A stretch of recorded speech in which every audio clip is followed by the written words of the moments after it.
Hello and welcome, my dear students.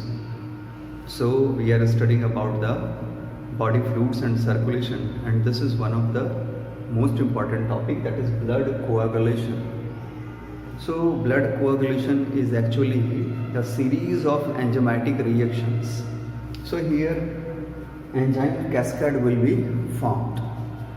A total 13 factors, blood clotting factors are 13. Rather they are 12, because factor number 6 is not present, or you can say that there is no such factor number 6. All these factors, what we call them factor, they are what? They are enzymes. So different type of enzymes react in the series to clot the blood. जैसे for example हमें चोट लगती है तो वहाँ पे क्या होता है, धीरे धीरे वो क्लॉट हो जाता है, बंद हो जाता है, सूख जाता है और थक्का बन जाता है. Means there is a formation of plug. But imagine that in a normal condition the blood is flow very freely in our vessels. चाहे वो वेन हो या आर्टरी हो, बहुत आसानी से फ्लो करता है. So the liquid blood on injury convert into the solid and semi-solid mass, and this is the beautiness of the nature's what perfection. Nature ने कितना परफेक्टली डिज़ाइन किया है कि जब कोई इंजरी नहीं है तो ब्लड बिल्कुल फ्लो कर रहा है, और जैसे इंजरी होती है वो जो फ्लो करने वाली फ्लूइड है वो सेमी सॉलिड मास में कन्वर्ट हो जाएगी. आपको पता है कि यहाँ पे प्लेटलेट्स बहुत बड़ा रोल प्ले करते हैं, और प्लेटलेट्स के साथ इन एंजाइम्स का रिएक्शन होता है, and then clot will be formed. There are two pathway. एक इनट्रिंसिक पाथवे होता है, इनट्रिंसिक पाथवे, और दूसरा एक्सट्रिंसिक पाथवे. इनट्रिंसिक पाथवे का मतलब होता है कि ऐसे ब्लड क्लॉटिंग फैक्टर्स, ऐसे ब्लड क्लॉटिंग फैक्टर्स जो ब्लड के अंदर यानी प्लाज्मा में ही प्रेजेंट हो. So it is the phenomena of what? Plasma itself. यानी ब्लड के अंदर they are intrinsic to the blood. बाहर टिश्यू विश्यू से उसको लाने की जरूरत नहीं है. एग्जैक्टली है ना. इसका मतलब इनसाइड का मतलब क्या? प्लाज्मा के अंदर उस ब्लड जो फ्लो हो रही है ब्लड, उसके अंदर ही ये प्रेजेंट होते हैं. तो जब यहाँ पे इंजरी होगी, खासकर जैसे वेसल्स वगैरह में, तो क्या होगा कि इंजरी की वजह से फैक्टर नंबर 12 एक्टिवेट हो जाएगा सरफेस कांटेक्ट फिनोमेना से. जो ब्लड वेसल डैमेज होगी उस पर जब सरफेस कांटेक्ट फिनोमेना होगी, फैक्टर 12 जब उस पर टच होगा तो अपने आप ये एक्टिवेट हो जाएगा, ऑटो एक्टिवेशन. ठीक है.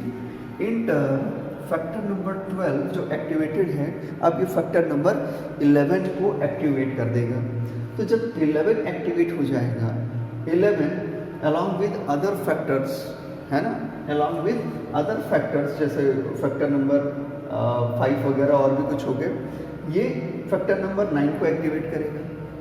Factor number 9 along with factor 8, factor 4 and phospholipids, है ना, इनके साथ मिल करके फैक्टर नंबर 10 को एक्टिवेट कर देंगे.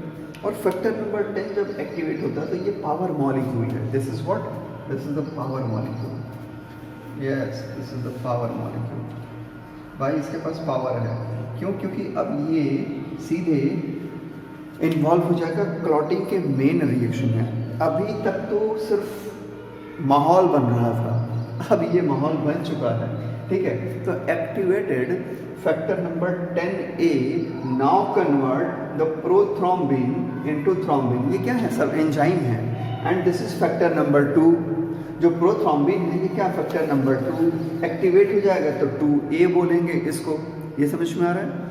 तो थ्रोम्बिन या इसके ऊपर जो भी आप पढ़ रहे हो सब क्या है? एंजाइम है, और ये series of reaction of the enzyme है. So it is called cascade. इसको क्या बोलते हैं? कैस्केड. और यहाँ जो फैक्टर नंबर 4 है वो क्या होता है? कैल्शियम. सो कैल्शियम बहुत ही इंपॉर्टेंट और क्रूशल रोल प्ले करता है. इसके अलावा फॉस्फोलिपिड्स आपने देख ही लिया, है ना. इसके अलावा पोटेशियम और इसके अलावा विटामिन के। पोटेशियम तो अगर नहीं भी है तो भी एडजस्ट हो जाता है इन्वायरमेंट से, बट विटामिन के हमारे डाइट में बहुत इम्पॉर्टेंट है, क्योंकि विटामिन के बिना इनमें से जो फैक्टर 10 एक्टिवेट होता है इसकी मैच्योरिटी पॉसिबल नहीं हो पाती है, बहुत ज़्यादा इंपॉर्टेंट हो जाता है। ठीक है, prothrombin is converted into thrombin which is now activated factor number 2। अब ये जो थ्रोम्बिन है ये दो काम करेगा एक साथ में। पहला तो फैक्टर नंबर 13 को एक्टिवेट करेगा और दूसरा फाइब्रिनोजन को एक्टिवेट करेगा और फाइब्रिन में कन्वर्ट करेगा। Fibrinogen is factor number 1, this is the factor number 1 and it is converted into 1A, that is the fibrin. लेकिन ये जो फाइब्रिन है ये मोनोमर है और सॉल्युबल है, मोनोमर भी है और सॉल्युबल भी है, यानी स्टेबल नहीं होगा, तो इसको स्टेबलाइज करना होगा। इसीलिए थ्रोम्बिन ने फैक्टर 13 को एक्टिवेट किया। Factor 13 is known as fibrin stabilising factor, fibrin stabilising factor. Is it clear? अब ये फाइब्रिन स्टेबलाइजिंग फैक्टर यानी 13A सॉल्युबल फाइब्रिन को इनसॉल्युबल फॉर्म में कन्वर्ट कर देगा।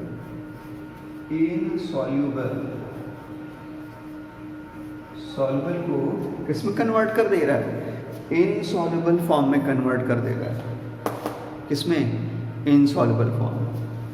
ठीक है, और यहीं से क्लॉटिंग बननी शुरू हो जाती है। इसमें प्लेटलेट्स होती हैं और प्लेटलेट्स के ऊपर खूब सारे मोनोमर्स ऐसे पॉलीमर बनाते हैं और इनसॉल्युबल फॉर्म में होते हैं तो प्लग बन जाता है। तो इस तरह से प्लग बनता है। आपने देखा कि ये काफ़ी लंबा रास्ता है, तो इंट्रिंसिक पाथवे बहुत लंबा रास्ता तय करता है, यानी टाइम टेकिंग प्रोसेस है। अब हम एक्सट्रिंसिक पाथवे को देखें तो जहाँ पे चोट लगता है, अगर वहाँ टिश्यू डैमेज हो, नॉर्मली टिश्यू डैमेज हो ही जाती है छोटी सी, तो टिश्यू डैमेज होती है तो यहाँ पे एक टिश्यू फैक्टर होता है जिसको फैक्टर नंबर 3 कहते हैं। This is what thromboplastin. यहाँ पे फैक्टर नंबर 7 एक्टिवेट होता है इंजर्ड टिश्यू फैक्टर से, है ना? तो injury in tissue extrinsic pathway क्या हो गया?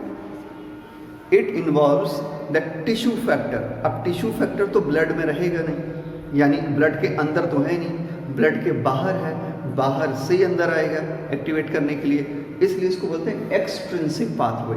बाहर से अंदर आ रहा है कौन? Tissue factor. अब समझ में आ रहा है? तो इंट्रिंसिक और एक्सट्रिंसिक में ये डिफरेंस है। क्लियर हो गया? एक्सट्रिंसिक पाथवे में फैक्टर नंबर 7 एक्टिवेट हुआ, 7A में कन्वर्ट हुआ, थ्रोम्बोप्लास्टिन ने ये फंक्शन किया। अब ये एक्टिवेटेड 7 फैक्टर नंबर 9 को एक्टिवेट कर सकता है या डायरेक्टली फैक्टर नंबर 10 को भी एक्टिवेट कर सकता है। तो कौन सा पाथ शॉर्टर हो गया?